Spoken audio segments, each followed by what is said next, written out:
মুসলিম ইতিহাসে সবচেয়ে বেদনাদায়ক দৃশ্যটি রচিত হয় কারবালা প্রান্তরে ৬১ হিজরির ১০ মহরম। এদিন শাহাদতবরণ করেন রাসূল সাল্লাল্লাহু আলাইহি ওয়াসাল্লামের নাতি হজরত হোসাইন রাদিয়াল্লাহু তাআলা আনহা। তার শাহাদতবরণের মাধ্যমে প্রতিষ্ঠিত হয় অন্যায়ের প্রতিবাদ ও ন্যায়ের আদর্শের জন্য আত্মত্যাগের মহিমা। এ বেদনাবিধুর ও শোকবিহ্বল ঘটনার প্রেক্ষাপট রচিত হয় ধীরে ধীরে, একটু একটু করে। হজরত মুয়াবিয়া তার পরবর্তী খলিফা হিসাবে নিজের ছেলে ইয়াজিদকে মনোনীত করেন। এ মনোনয়নে সাহাবীরা সন্তুষ্ট হননি। তবে সাহাবীরা যখন দেখলেন হজরত মুয়াবিয়া রাদিয়াল্লাহু তাআলা আনহায়ের প্রচেষ্টায় বড় একটি অংশ ইয়াজিদের বায়াত গ্রহণ করেছে, তখন তারা মুসলমানদের পারস্পরিক বিশৃঙ্খলা ও বিচ্ছিন্নতা থেকে রক্ষা করার জন্য বাধ্য হয়ে ইয়াজিদের বায়াত মেনে নেন। যদি এমন হয়, তুমিও যদি তার মোকাবিলায় বিজয়ী হও, তাহলে হোসাইনকে ক্ষমাসুন্দর দৃষ্টিতে দেখবে। রাসূল এর পরিবার পরিজনকে সর্বদাই সম্মান প্রদর্শন করবে। সব মুসলমানদের ওপর তাদের অধিকার রয়েছে। হজরত মুয়াবিয়া এর ইন্তেকালের পর খেলাফতের আসনে বসেন ইয়াজিদ। আসনে বসেই মদিনার গভর্নর ওয়ালিদ ইবনে উকবাকে হজরত হোসাইন, হজরত আবদুল্লাহ ইবনে ওমর, হজরত আবদুল্লাহ ইবনে জুবায়েরের ওপর বায়াতের জন্য চাপ সৃষ্টি করার নির্দেশ দেন। তিনি চেষ্টাও করেন। পরিস্থিতি বুঝতে পেরে রাতারাতি মদিনা ত্যাগ করেন হজরত আবদুল্লাহ ইবনে জুবায়ের এবং হজরত হোসাইন রাদিয়াল্লাহু তাআলা আনহা। তারা গিয়ে ওঠেন মক্কায়। কুফাবাসীরা তখন হোসাইন রাদিয়াল্লাহু তাআলা আনহাকে চিঠি লিখে জানালেন, আমরা ইয়াজিদের হাতে বায়াত হতে রাজি নই। আপনি এ মুহূর্তে কুফায় চলে আসুন।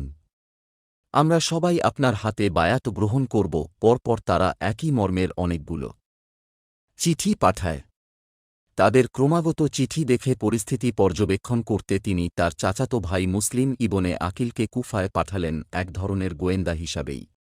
কুফায় কিছুদিন অবস্থান করে ইবনে আকিল বুঝতে পারলেন, এখানের সাধারণ মুসলমানরা ইয়াজিদের হাতে বায়াত হতে মোটেই আগ্রহ নয়, বরং হোসাইনের হাতে বায়াত হতে আগ্রহী। তাই তিনি হোসাইন রাদিয়াল্লাহু তাআলা আনহা এর খেলাফতের ওপর বয়াত নেওয়া শুরু করলেন।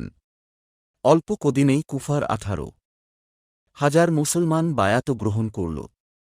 পাশাপাশি তিনি চিঠি লিখে হজরত হোসাইন রাদিয়াল্লাহু তাআলা আনহাকে আশ্বস্ত করে কুফায় আসার আহ্বান জানালেন। হোসাইন কুফায় যাওয়ার প্রস্তুতি নেওয়ার পর অনেকেই তাকে কুফায় যেতে বারণ করেছিলেন, কিন্তু তিনি আল্লাহর ওপর ভরসা করে 60 হিজরি 3 অথবা 8ই জিলহজ মক্কা থেকে কুফার উদ্দেশ্যে রওনা হন।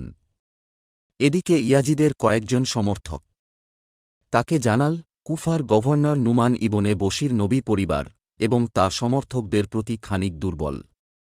মুসলিম ইবনে আকিল হোসাইনের হয়ে বায়াত নিয়ে যাচ্ছেন, ততক্ষণাৎ আবদুল্লাহ ইবনে জিয়াদকে কুফার নতুন গভর্নর নিয়োগ দিলেন ইয়াজিদ।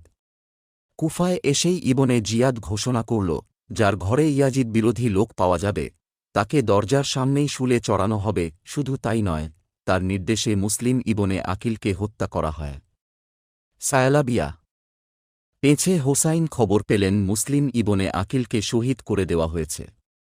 জায়ালা পেঁচে শুনতে পেলেন ইবনে আকিলের কাছে পাঠানো তার দুধ ভাই আবদুল্লাহ ইবনে লাকিতকেও হত্যা করা হয়েছে।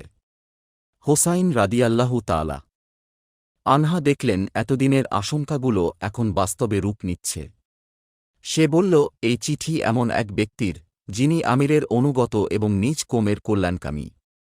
আমি প্রস্তাব মঞ্জুর করলাম, কিন্তু সীমার কান পড়িয়ে তার মন ঘুরিয়ে দেয়।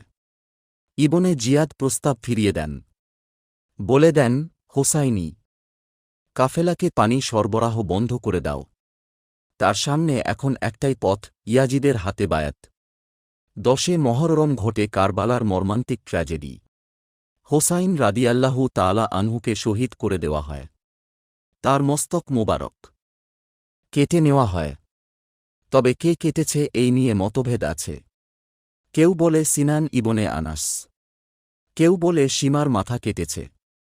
তার সঙ্গে সাহায্য করেছে সিনান ইবনে আনাস।